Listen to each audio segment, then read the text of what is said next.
Okay, so remember that they are changing my voice. This video is about Hosea 7.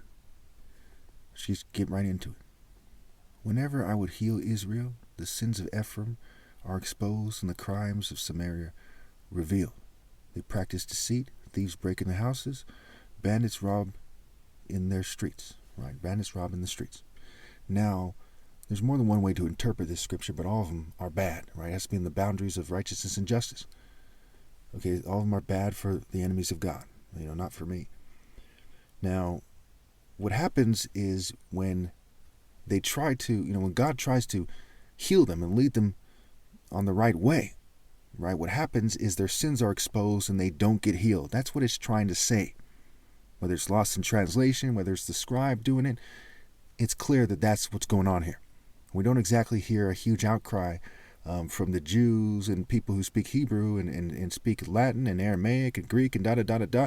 They're not saying, you're interpreting it wrong, okay? Because when we look at the various interpretations, they more or less are saying the same thing. So it's safe to say that the scribes are the main ones to blame. And people don't understand, right? Say King Charles, the King of Saudi Arabia, King of Jordan. No offense to them, but they're not doing anything significant. People don't look up to them. People don't respect them. People don't say, wow, they're magically led by God. They don't believe that because it's obviously not true. So with them covering up who I am because of their deceit, because of the things it's talking about here, right? They're thieves breaking the houses, right? But trying to break in the house of God. Bandits, they practice deceit. Okay, they look horrible and the world is in a horrible state.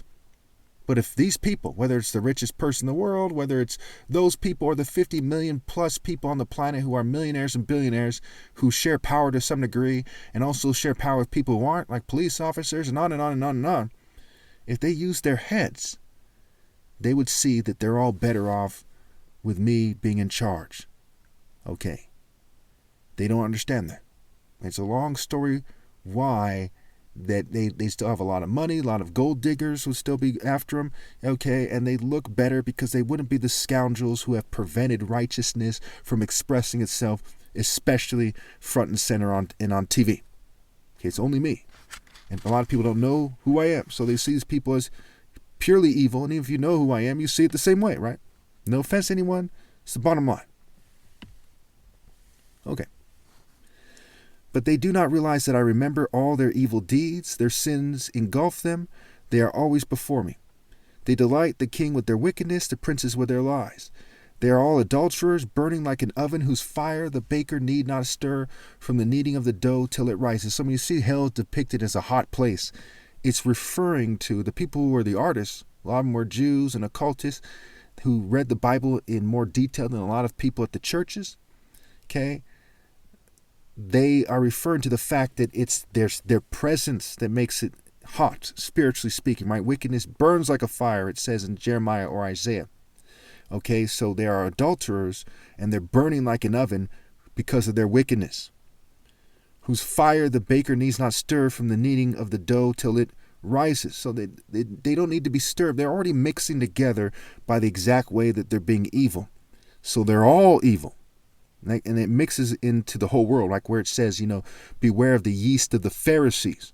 Okay, it's the yeast of everybody, Jew and Gentile alike, who went throughout the world spreading their sickness, their spiritual sickness. On the day of the festival of our king, the princes become inflamed with wine, and he joins hands with the mockers. So here again, the figurative speech, right? Inflamed with wine. Literally and figuratively. Wine is the blood, the reproductive process, the cultivative process from grapes to wine, what have you. So the kings are mockers, they're rulers, not just people like King Charles, but also, the presidents, their politicians, the people they quote unquote look up to. But I promise you, people are not truly looking up to any celebrities. Think about it.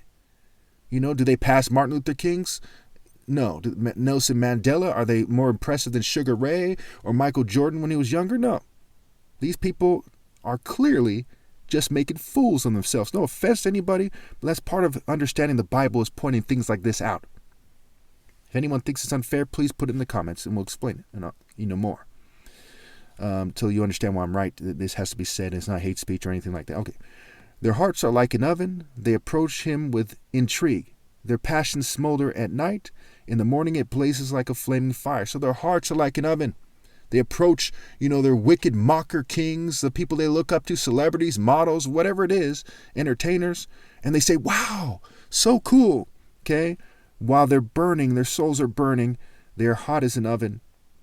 They are like a flaming fire, and at night, when they get worn out, it smolders, but then it lights up again in the morning, so they keep getting burning. It's like burning ashes over and over again in a sense, except for they're actually rotting and burning more.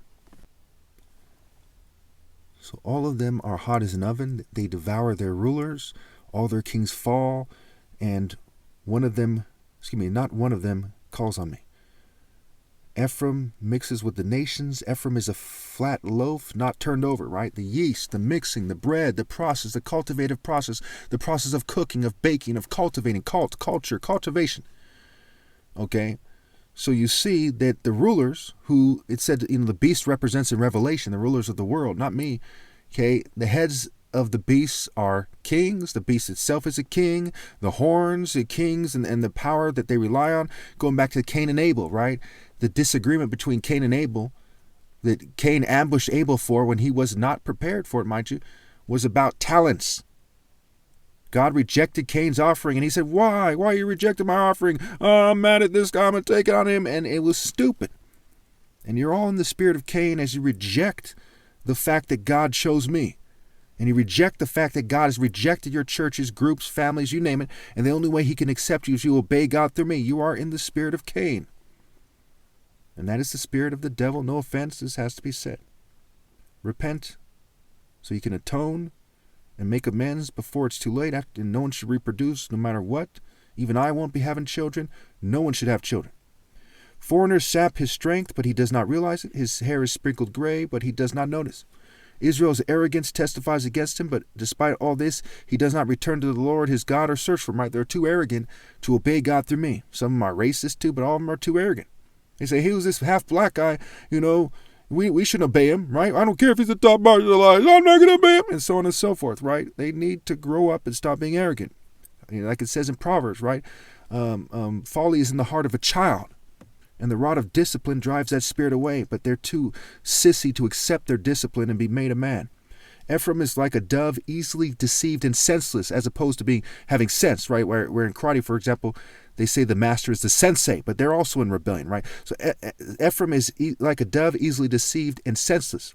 Now he's calling to Egypt, now turning to Assyria.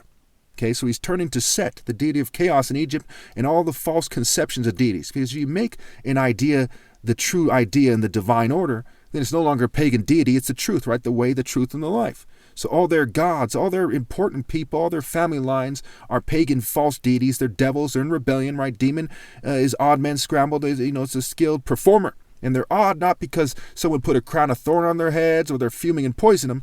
They're odd because they're stupid enough to rebel against God. If you look at them carefully, you'll see the rebel in them. When they go, I will throw my net over them. I will pull them down like the birds in the sky. When I hear them flocking together, I will catch them. Woe to me, because they have strayed from me. Destruction to them, because they have rebelled against me.